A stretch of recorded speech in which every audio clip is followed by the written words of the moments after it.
Massachusetts Environmental Police and Mass Wildlife are keeping a close eye after 2 bald eagle chicks are banded on Lake Quinsigamond. The banding is done in an effort to monitor the population. People who live near the lake say they enjoy watching the chicks grow.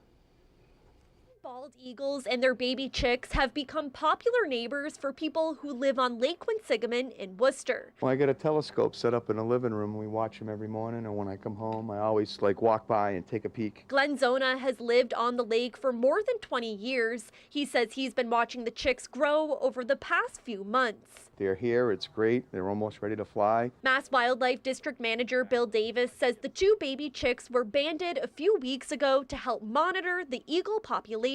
The banding effort is part of research to determine survivorship, longevity, threats, how far they disperse to set up their own territories. He says about 30 to 40 years ago, bald eagles were on the brink of extinction. Now there are about 60 nesting pairs statewide. Usually they pair off, a male and a female form a pair bond. They set up their territory.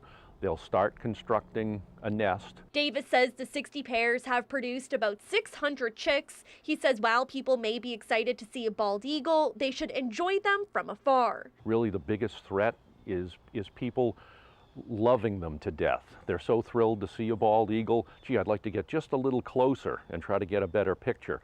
Well, that keeps the eagles from going about their business. The nest on Lake Quinsigamond is a no trespassing zone, so for residents like Zona, a view from his telescope may be the closest he can get. We see them all the time, it's great. It's keeping everybody off the island, which is a nice thing.